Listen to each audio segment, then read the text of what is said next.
Dans la fin de la vidéo 9, nous avons donc vu que les opsines présentaient de fortes ressemblances de structure et de fonction, ce qui nous amène à étudier plus en détail les gènes responsables de la synthèse des opsines en grand 4.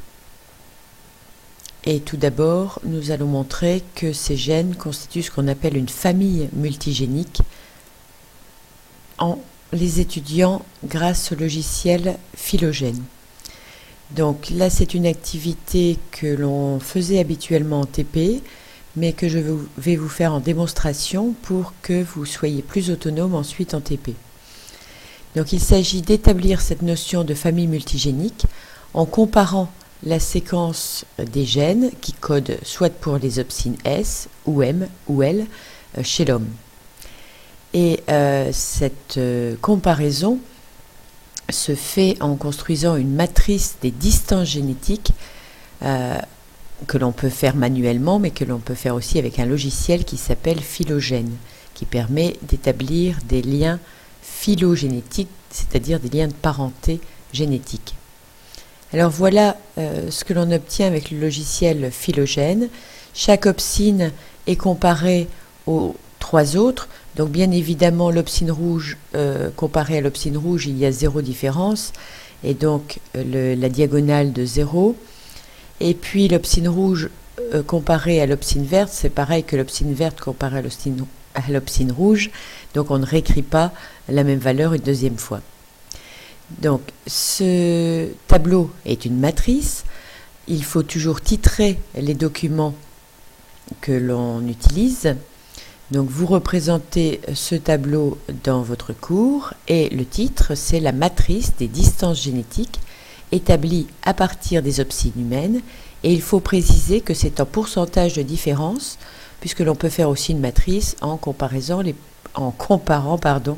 les pourcentages de ressemblance, auquel cas on aurait ici 100, 100, 100, puisqu'on parle en pourcentage.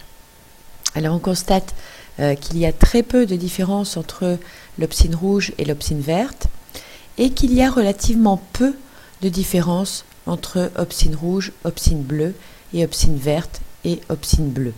40%, c'est peu de différence. En effet, on dit que lorsque deux gènes présentent une forte similitude, comme c'est le cas ici dans la séquence des nucléotides, c'est-à-dire que la similitude est supérieure à 20%, ici c'est 60%, donc c'est bien fortement supérieur à 20%, cela ne peut pas être dû au hasard.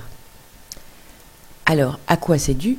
Eh bien, c'est cela qu'il faut mettre en évidence. On a un gène ancestral qui a subi une duplication, c'est-à-dire une copie de ce gène, qui a ensuite été copié à un autre endroit du chromosome, c'est ce qu'on appelle la transposition, avant de muter. Ces copies donc, vont subir des mutations qui se produisent, comme vous l'avez vu en seconde, au hasard, indépendamment, c'est pas parce qu'un gène mute qu'un autre mute également, et en fonction du temps. Plus le temps passera, plus le nombre de mutations sera important. Donc vous avez des termes importants que j'ai mis en gras et soulignés, le terme de duplication qui arrive tout d'abord et de mutation ensuite. Le terme transposition est compris dans la duplication. Plus le pourcentage de similitude entre la séquence de deux gènes est important, plus la duplication à partir du gène ancestral est récente. En effet, il y a eu moins de temps pour qu'il y ait des mutations qui se fassent au hasard. Et enfin, les gènes issus d'un même gène ancestral, on les appelle des gènes homologues, c'est-à-dire qui se ressemblent fortement, et ces gènes forment ce qu'on appelle une famille composée de plusieurs gènes, donc multigénique. Comment représenter ces parentés entre ces molécules d'opsines?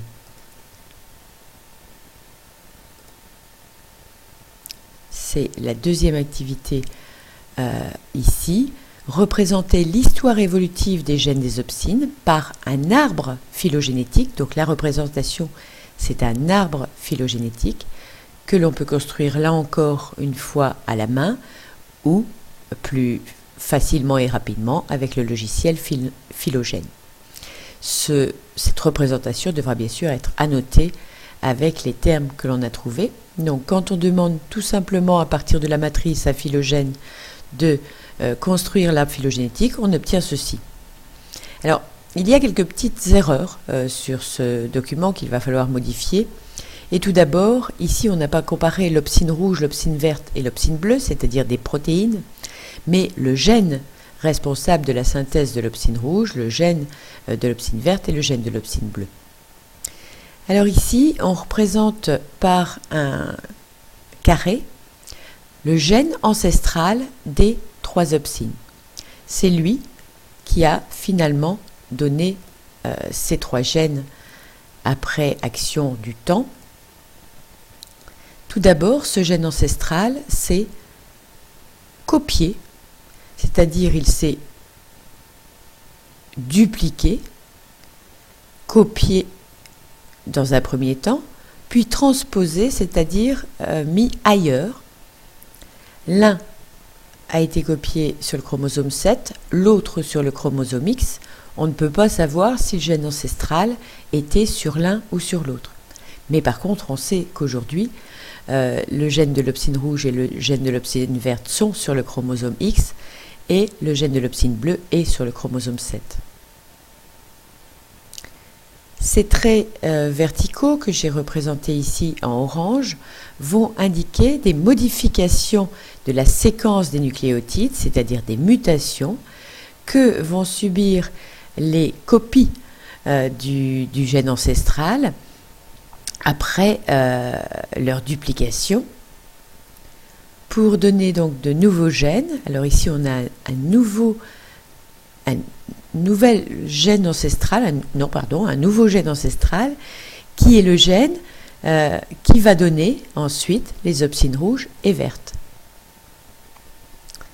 On a à nouveau ici une duplication, c'est-à-dire copie et transposition du gène, mais cette fois sur le même chromosome, sur le chromosome X précédemment noté. Il faut à nouveau des mutations pour que ces 2 gènes soient véritablement des gènes différents l'un de l'autre. Ceci nous amène donc à pouvoir titrer notre schéma « Histoire évolutive des gènes des opsines » représenté par un arbre phylogénétique construit avec le logiciel Phylogène. Comme ça, l'ensemble est complet. Vérifiez que vous avez bien mis toutes les annotations. Ceci amène à la notion la comparaison des séquences des gènes codant pour les opsines. Les opsines, je rappelle que ce sont les pigments de la rétine chez l'homme, permet de montrer qu'ils sont issus d'un même gène ancestral et qu'ils constituent une famille multigénique. N'oubliez pas le H majuscule pour homme, ce qui signifie l'espèce humaine. Alors en TP, vous allez faire la deuxième partie de cette étude en fait et répondre à la question est-ce que tous les primates ont une vision en 3 couleurs comme l'homme, c'est-à-dire une vision trichromatique. Ce qui amène au grand B les gènes des opsines chez les primates. Alors vous allez étudier différents primates. On voit dès ce document de la page 298 qu'il y a 2 types de primates. Le chimpanzé que l'on appelle un singe de l'ancien monde, c'est-à-dire d'Afrique, d'Asie ou d'Europe, possède 3 types de cônes comme nous et donc il a une vision trichromatique. Alors que ce petit singe qu'on appelle le saïmiri est un singe du Nouveau Monde, c'est-à-dire d'Amérique centrale ou du Sud, et lui, il a une vision dichromatique, puisqu'il n'a que 2 types de longueurs d'onde qui sont décelés.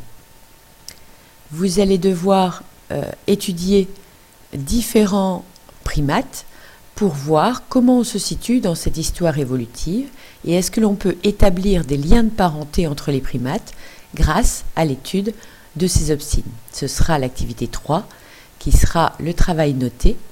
Vous allez comparer pour cela des primates que sont le cébus, vous les notez, la louta, le saïmiri, l'homme, le bonobo, le chimpanzé, le gorille et le macaque que vous ne voyez pas. Vous allez utiliser les documents du livre, mais aussi bien sûr le logiciel Phylogène. Merci de votre attention.